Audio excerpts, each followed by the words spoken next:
pẹ́ èèyàn ò ní jẹ wá ẹ wo bí tá a wà lẹ́nu gbogbo ilẹ̀ Yorùbá ló wà ń bí ẹni àwọn ọmọ ìyá wa tó tún wà ní another country bí Benin bí Ghana gbogbo ọlọ́wọ́ bí Togo gbogbo ọlọ́wọ́ wà ń bí lẹ́nu pẹ́pẹ́ tí.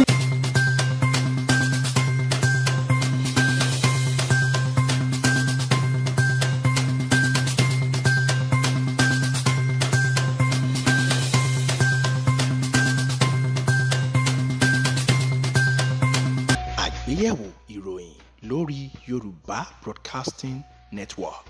Ẹ káalẹ́ o ènìyàn àgbéyẹ̀wò ìròyìn olójoojúmọ́ tó ń dé sójú ìwòran yìí láti ìkànnì Yorùbá Broadcasting Network fúngbà àkọ́kọ́ èyí tẹ́ ṣẹ̀ṣẹ̀ wò wá ẹ ṣáà máa tẹ subscribe button ẹ máa tẹ notification bell yẹn láti máa rí wa wò lóòrèkóòrè bó bá ṣe ń wọlé ní yàjóyàjó ṣùgbọ́n ẹ jẹ́ kí n máa kí n káàbọ̀ pẹ̀lú àwọn kókó àwọn ìròyìn tó jẹyọ lójúmọ́ tòní láti ìbẹ̀rẹ̀ títí di àkókò tá a wà yìí òní ti ṣe ọjọ́ 27 oṣù kẹwàá ọdún 2021 ó yẹ kí ẹ ti fi Gumi sínú ọgbà ẹ̀wọ̀n ni o látàrí bí ó ṣe ń sọ̀rọ̀ lórí ọ̀rọ̀ àwọn oníkànrọ̀jọ́gbọ́n àjọ CAN ló ń sọ ilé fún ìjọba àpapọ̀ bí ètò ìdìbò ọdún 2023 ṣe ń bọ̀ ẹ jẹ́ kí a gba àwọn obìnrin láàyè láti máa dupò àti láti wà ní ìṣàkóso àwọn ọkùnrin orílẹ̀-èdè Nàìjíríà tí wọ́n jẹ́ olóṣèlú wọ́n ti já wa kulẹ̀ ta ló sọ̀rọ̀ yìí tá a bá dé ẹ̀ mọ̀ gbọ́. Àwọn ọmọ kéékèèké lórílẹ̀‐èdè Nàìjíríà tí ó lé ní mílíọ̀nù 12 ni wọ́n ń bẹ̀rù láti lọ sí ilé ẹ̀kọ́ ò talent tó sọ̀rọ̀ yìí níbo làwọn ọmọ náà ibo ni wọ́n wà. Àgbáríjọ àwọn òṣìṣẹ́ táwọn sí Nigeria Labour Congress àti àwọn olùgbé agbègbè kan ní ìpínlẹ̀ Ògùn ni wọ́n ya sí ojú òpópónà Sango Ọ̀tà lónìí fún kíni o kíná ló fà á ẹ̀ mọ̀ gbọ́ tá a bá ti bẹ̀rẹ̀ padà. Àwọn obìnrin tí wọ́n jí gbé ní ìpínlẹ̀ Ondo ni wọ́n ti gba ìtúsílẹ̀ lọ́wọ́ àwọn ajínigbé o. Darandaran tí a mọ̀ sí darandaran ṣùgbọ́n darandaran kan ní ìpínlẹ̀ Èkìtì ló ti rí ẹ̀wọ̀n gbére fún dídá ẹran jẹ oko pákí tí ó sì bà oko olóko jẹ́ pátápátá. Àwọn ọlọ́pàá ráwọ́ tó àwọn akẹ́kọ̀ọ́ 4 ní ìpínlẹ̀ Ògùn fún rírán jàǹdùkú láti na àwọn olùkọ́ wọn yamayama. Ikọ̀ àmọ̀tẹ́kùn ráwọ́ tó ògbóǹtarìgì adigunjalè ní ìpínlẹ̀ Ọ̀ṣun báwo ló ṣe jẹ́ ẹ mọ̀ gbọ́ tá a bá dé. Lórí ọ̀rọ̀ ìwà jìbìtì lílò láàrin Hush Puppy àti ọ̀gá àwọn ọlọ́pàá kan iléeṣẹ́ ọlọ́pàá àti àwọn àgbààgbà nínú ẹgbẹ́ òṣèlú ni wọ́n ti ń wá ọ̀nà láti yọ Hush Puppy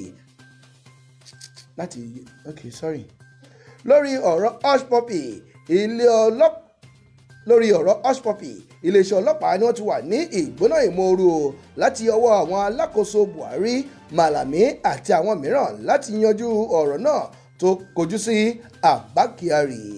Èyí ni àwọn kókó tó jẹyọ nínú àwọn ìròyìn tòní ọjọ́ 27 oṣù kẹwàá ọdún 2021 ẹ jẹ́ ká dátọ́mì ká lọ sókè lọ́hùn tá a bá dé padà ẹ mọ̀ gbọ́ lẹ́kùnrẹ́rẹ́.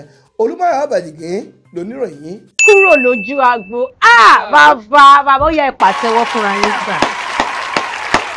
ẹ̀gbá. Ògidì ọmọ Yorùbá ògidì ọmọ Yorùbá ògidì ọmọ Yorùbá ètò tó wáyàmì tẹ́ ò máa gbọ́ níkànnì ayélujára Yorùbá Broadcasting Network lọ́sọ̀ọ̀sẹ̀ pẹ̀lú ọmọ yín àbúrò yín olólùfẹ́ yín Olúwatóbilọ́ba Dáramọ́lá Glamour Lady mímí redo níbi tí ẹ ò ti máa jẹ̀bùn owó lórí àwọn ìbéèrè èyí tó ní ṣe pẹ̀lú òwe àmì òǹkà tí ó gùnfọ́ Yorùbá abala kíkọ́ nípa òǹkà Yorùbá náà gbẹ̀yìn pẹ̀lú omidan akéwì ètò Ògidì ọmọ Yorùbá fún ìgbélárugẹ àṣà Yorùbá ni torí pé èdè Yorùbá ò gbọdọ̀ mẹ́rí. ẹ pàtẹ́wọ́ fúnra yín.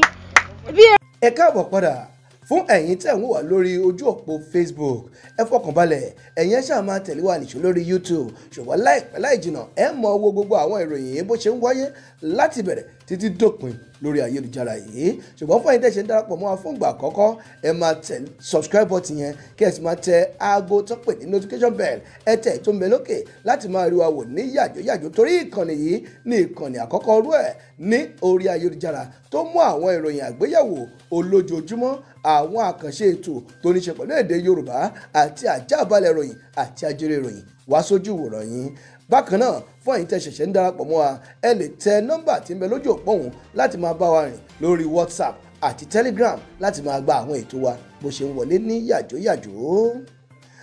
àwọn ìròyìn náà rèé lẹ́kùnrẹ́rẹ́. ó yẹ kẹ́ ẹ ti fi Ṣèyí Gumi sí àtìmọ́lé. àjọ CAN ló sọ bẹ́ẹ̀ fún ìjọba àpapọ̀. àjọ àwọn ọmọlẹ́yìn kìrìsìtẹ́nì lórílẹ̀‐èdè Nàìjíríà tá a mọ̀ sí Christian Association of Nigeria CAN lónìí ni wọ́n ti ń kojú ìjà sí ìjọba àpapọ̀ láti máa fi òfin gbé ẹnìkan tó pẹ̀rẹ̀ ní oníwàásù Islam tí gbogbo èèyàn sì mọ̀ sí Sheikh Ahmed Gumi.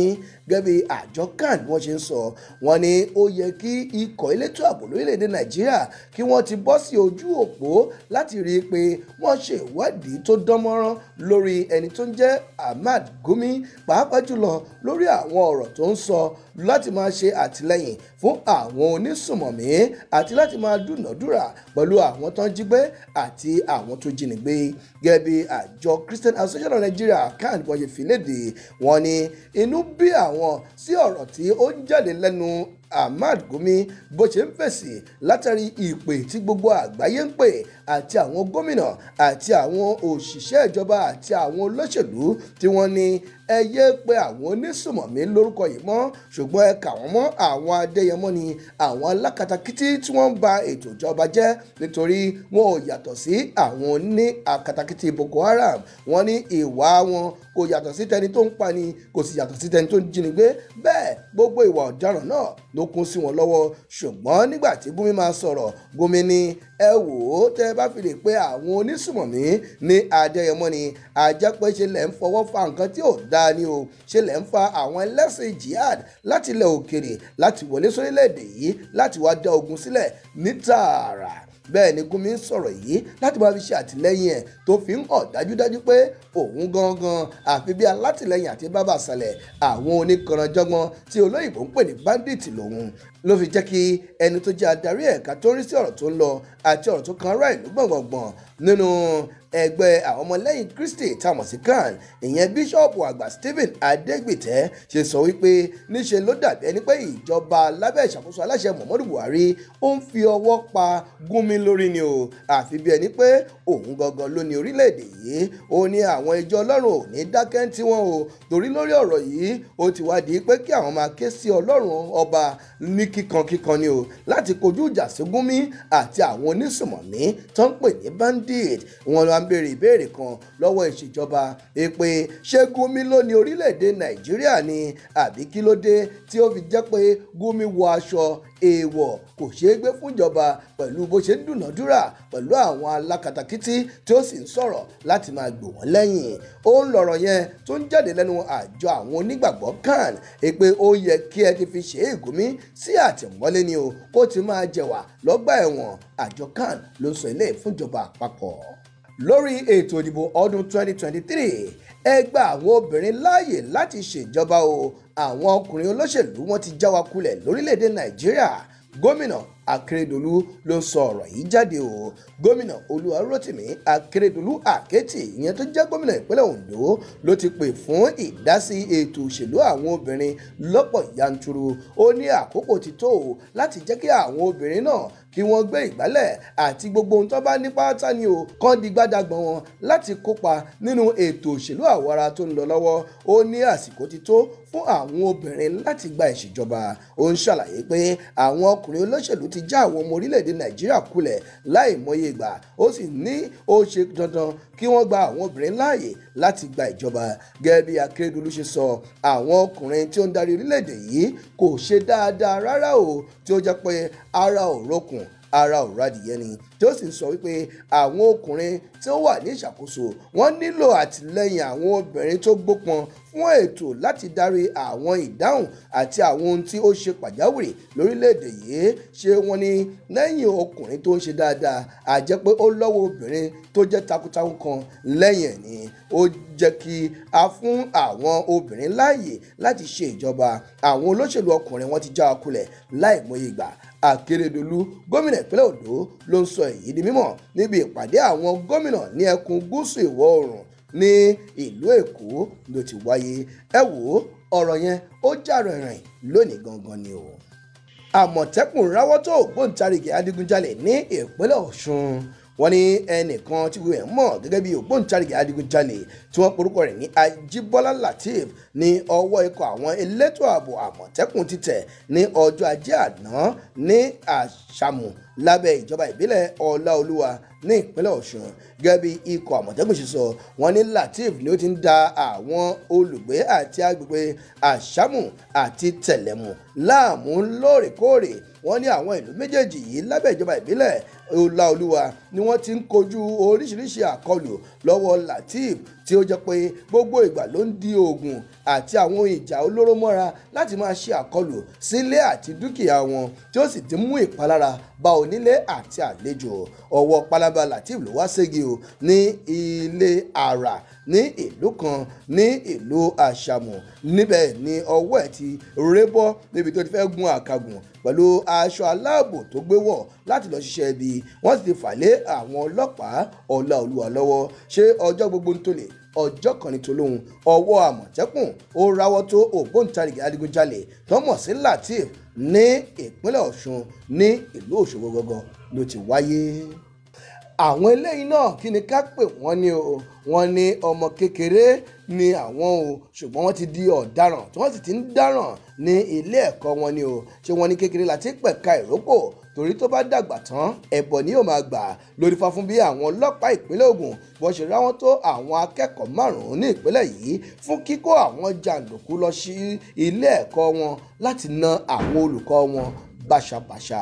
Wọ́n ní àwọn jàǹdùkú tí wọ́n gbé ìbọn, àdá, àáké àti àwọn ohun ìjà olóró lọ sínú ilé ẹ̀kọ́ láti lọ na àwọn olùkọ́ lábẹ́ àṣẹ tí wọ́n gbà lẹ́nu àwọn akẹ́kọ̀ọ́ kan ni o. Wọ́n ní iléeṣẹ́ ọlọ́pàá ló jẹ́ kó di mọ̀ pé ọwọ́ ti tẹ àwọn 4 ní inú ilé ẹ̀kọ́ community high school tó wà ní Ìjòhùn ní abẹ́ ìbílẹ̀ ìjọba Àríwá Yewa fún kíkó àwọn jàǹdùkú láti lọ na àwọn olùkọ́ wọn ní ọjọ́ Ajé. Ṣùgbọ́n ní ọjọ́ Ìṣẹ́gun tí í ṣe àná ní ọwọ́ àwọn ọlọ́pàá tó wọn. Wọ́n ní wọn ò ní dárúkọ àwọn akẹ́kọ̀ọ́ yìí láti dáàbò bò wọ́n torí ọjọ́ ọ̀la wọn. Ṣùgbọ́n ìròyìn jẹ́ kó di mọ̀ pé àwọn akẹ́kọ̀ọ́ náà ni wọ́n gbìyànjú nípa kíkó àwọn jàǹdùkú lọ sínú ilé ẹ̀kọ́ náà láti lọ na àwọn olùkọ́ ọkùnrin 2 tí wọ́n porúkọ wọn ní ọ̀gbẹ́ni Stephen Oyèlẹ́kàn àti Káyọ̀dé Ọlátúnjí. Ǹjẹ́ kí ni wọ́n ṣe o? Wọ́n fi ẹ̀sùn kan àwọn olùkọ́ méjèèjì wípé jẹ́jẹ́ àwọn làwọn wà nínú yàrá kan, ṣùgbọ́n àwọn olùkọ́ méjèèjì wọ́n ń kó àwọn ọmọ ní yàrá míì ni wọ́n wá mú àwọn ọ̀daràn ọmọ kéékèèké yìí wípé wọ́n ń pariwo láti dí wọn lọ́wọ́ ìkẹ́kọ̀ọ́ tó ń lọ lọ́wọ́ ni wọ́n wá bá wọn wí gẹ́gẹ́ bí olùkọ́ sí akẹ́kọ̀ọ́. Ṣùgbọ́n káwí káfọ̀ káwí o láìwòṣẹ́jú péréte ni àwọn ọmọ náà ti bọ́ sí gbòòrò láti lọ kó àwọn jàǹdùkú pẹ̀lú àdá, àáké àti àwọn ìjà olóró. Ìwọ̀n gẹ́gẹ́ bí ẹni tó jẹ́ alukoro iléeṣẹ́ ọlọ́pàá ní ìpínlẹ̀ Ògùn DSP Abímbọ́lá Oyèyẹmí ó fìdí ẹ̀ múlẹ̀ pé àwọn ti mú àwọn akẹ́kọ̀ọ́ wọ̀nyí tí àwọn sì fi mú wọn dánrin òfin. Wọ́n ní kékeré láti pẹ̀ka ìrókò tó bá dàgbà tán ẹbọ ni ó máa gbà kó tó di jàǹdùkú sígboro. Ẹ jẹ́ ká máa bá wọn wí o. Lára àwọn ìròyìn tó jẹyọ lónìí gangan ti ṣe ọjọ́ àánú ní ìpínlẹ̀ Ògùn níbi àgbáríjọ àwọn òṣìṣẹ́ tá a mọ̀ sí NLC Nigeria Labour Congress ní ìpínlẹ̀ Ògùn àti àwọn olùgbé agbègbè Sango Ọ̀tà lábẹ́ ìjọba ìbílẹ̀ Adó-Odò Ọ̀tà ni wọ́n ya sí ojú òpópónà Èkó sílùú Abẹ́òkúta níbi Sango sí Jọjú ni wọ́n ti ya sójú òpópónà tí wọ́n sì ní kò sí àyè fún lílọ bíbọ̀ ọkọ̀ àti iṣẹ́ àkànṣe lójú ọ̀nà ọ̀hún. Ǹjẹ́ kí ló fà á? Wọ́n ní ó ti pé ọjọ́ 21 tí wọ́n ti fún ìjọba ìpínlẹ̀ Ògùn lábẹ́ ìṣàkóso gómìnà Ọmọọba Dàpọ̀ Abíọ́dún ní gbèǹdéke láti ṣiṣẹ́ àtúnṣe sójú ọ̀nà yìí àbí kí àwọn ti gbogbo ìpínlẹ̀ Ògùn pa.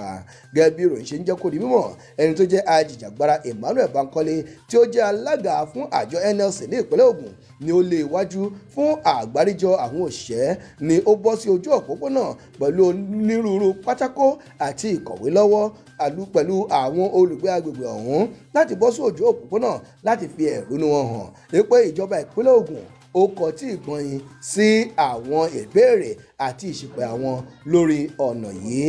Gẹ́gẹ́ bí wọ́n ṣe sọ, wọ́n ní ṣáájú gbèdéke ọjọ́ 21 náà tí àjọ NLC fún ìjọba ìpínlẹ̀ Ògùn wọ́n ti kọ́kọ́ ṣe ìwọ́de ìfẹ̀hónúhàn ní ráńpẹ́ lẹ́yìn tí alákòóso fún iṣẹ́ àkànṣe ìyẹn Babátúndé Rájí Fáṣọlá àti gómìnà jọ lọ sí ṣe àbẹ̀wò sí ojú ọ̀nà yìí tí wọ́n sì ṣe ìlérí pé ìjọba àpapọ̀ ti fi owó síta láti ṣe àtúnṣe ẹ̀, ṣùgbọ́n lẹ́yìn bíi ọ̀sẹ̀ mẹ́jọ tí wọn ò rí ẹ̀jẹ̀ tí wọn ò sì rómìnira ni wọ́n tún wá bọ́ sójú òpópónà.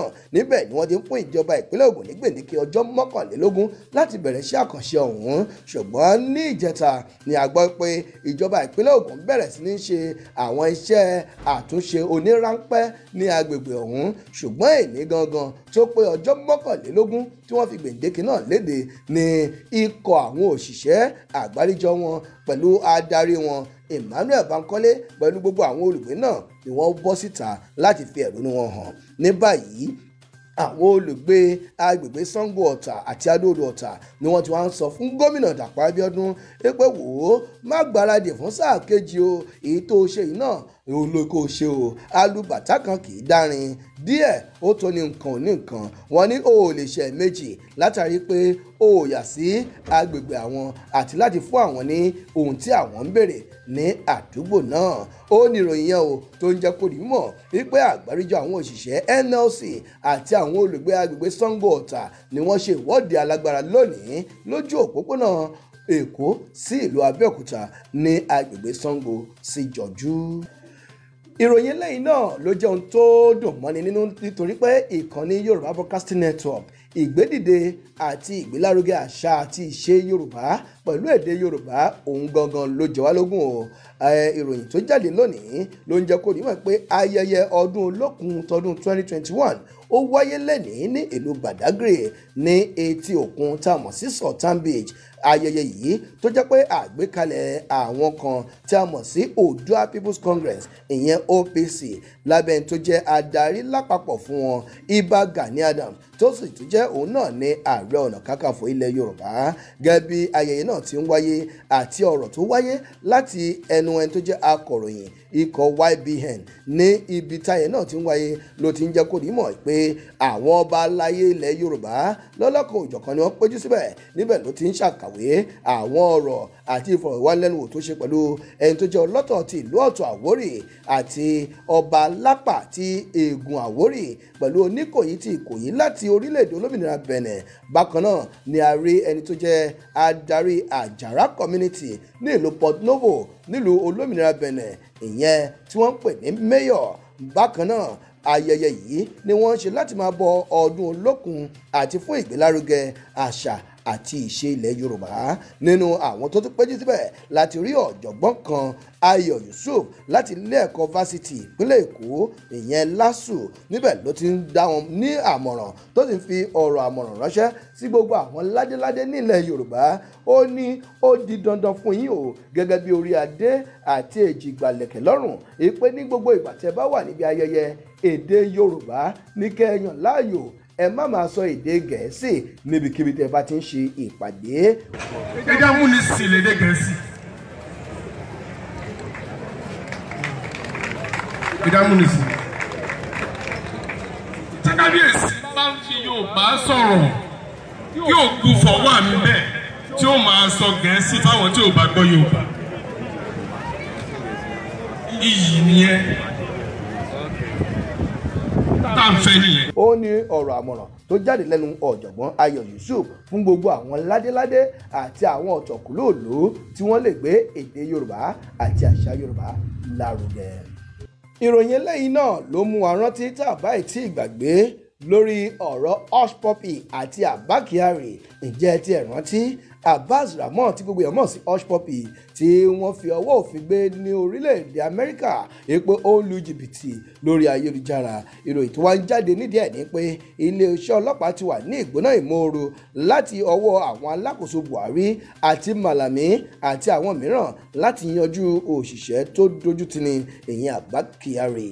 Iléeṣẹ́ ọlọ́pàá orílẹ̀-èdè Nàìjíríà ni ó ti wà ní ìgbóná ìmóoru láti ọwọ́ àwọn ènìyàn jàǹkànjàǹkàn lórílẹ̀-èdè yìí àti àwọn ládéládé ládéládé lọ́balọ́ba àti àwọn àgbààgbà nínú ẹgbẹ́ òṣèlú tó wà ní ìṣàkóso orílẹ̀-èdè Nàìjíríà All Progressives Congress APC láti wá ìyanjú sí ọ̀rọ̀ ọ̀gá ọlọ́pàá tí wọ́n yọ nípò èpè kò lọ́rọ̀ kúnlé látàrí ní lọ́wọ́ sí ìwà jìbìtì tó lù òun àti Hush Puppy. Gẹ́gẹ́ bí ìròyìn ṣe jẹ́ kó di mímọ̀ ṣáájú àkókò yìí ní pé Hush Puppy tó lu jìbìtì òbítíbitì owó kan tó ń pè ní $1.1 million ìyẹn òbítíbitì owó ilẹ̀ òkèrè, ṣùgbọ́n tí Abba Kyari tóun náà gba owó kọ́bẹ́ tí ó lọ bá Hush Puppy mú ìkan lára àwọn tí ó ń yọ lẹ́nu pé òun náà gba owó tó tó $20,000 owó dọ́là láti ṣiṣẹ́ fún Abbas Ramon, ṣùgbọ́n wọ́n ní látàrí pé ó dójú ti iléeṣẹ́ ọlọ́pàá àti ó jẹ́ ọ̀gá ní ẹni tó jẹ́ ọ̀gá àgbà àwọn ọlọ́pàá náà ni kò lọ rọ́kúnlé. Ṣùgbọ́n ní báyìí àwọn àgbààgbà kan ni wọ́n ti ń rìn lábẹ́lẹ̀ láti bẹ̀bẹ̀ pé ẹ wá ìyanjú sí o láti yọ̀ǹda Abba Kyari nítorí ó ní àwọn akọ́ṣẹ́ kan tó mọ̀ nípa ẹ̀. Wọ́n ní lọ́wọ́ tá a wà yìí Abba Kyari òun ló mọ ọ̀nà láti wá ìyanjú sí àwọn làásìgbò tí ó ń wáyé ní ẹkùn gúúsù ìlà oòrùn nítorí ó ti bá wọn jẹ ẹni tó bá sì mójú ògún wọn lò nípa bìnírè. Àwọn àgbààgbà wọn ti ń wá ọgbọ́n àlùmọ̀kọ́rọ́ yìí o láti yọ Abba Kyari kúrò nínú ìdánwò tó wà báyìí. Ó ní ìròyìn yìí tá a fi máa kógbá ẹ̀ nílẹ̀ lálẹ́ tòní fún àgbéyẹ̀wò ìròyìn tójúmọ́ tòní àti ọ̀sán tòní àti alẹ́ tòní, èyí tó jẹ́ pé olójoojúmọ́ ni bó ṣe bẹ̀rẹ̀ látòwúrọ̀ àtọ̀sán àtàlẹ́ làwọn ìròyìn tá a mú wá fún yín. Àwọn ìròyìn wa ìròyìn ojúlówó ni tẹ́ ẹ̀ rí wò ẹ̀ sì rí kà ní gbogbo ojú òpó ìròyìn, kì í ṣe ìròyìn ẹlẹ́jẹ̀, kì í sí ìròyìn ṣèròyìn tí ẹ ò lè fìdí ẹ̀ múlẹ̀. Ṣùgbọ́n kí n tó máa lọ o ẹ jẹ́ kí n máa fi àkókò ìròyìn wípé ìkànnì YBN kò rán ẹnikẹ́ni láti máa pe ẹ̀yin olólùfẹ́ wa àbí ẹ̀yin tẹ̀ ń darapọ̀ mọ́ wa pé ẹ wá fowó síbì kan àbí ẹ wá bá wọn ṣe ìwà jìbìtì kan. A ò rán ẹnikẹ́ni sí yín o, ẹ má dá wọn lóhùn, ẹ má jẹ́ kán fà yín lórí. Ó lọ́rọ̀ àmọ̀ràn tí ó fi máa káàdì ẹ̀ lálẹ́ tòní. Olúmáyọ̀ Àbàdìgín ló ti múrò ìwá sójú wòran yín láṣálẹ́ tòní. Bá a ṣe ń lọ sùn oorun ayọ̀ láòsùn, ṣùgbọ́n ẹ má gbàgbé ẹ máa bá wa subscribe, ẹ tẹ notification bell láti máa gba gbogbo àwọn ìròyìn wa kí ẹ sì máa bá wa share láti di alábàápín nínú ìkànnì Yorùbá Broadcasting Network. Oorun ayọ̀ láòsùn, àárọ̀ ànúgbà lọ́wọ́ ọkùnrin àti lọ́wọ́ obìnrin. Ó dàárọ̀.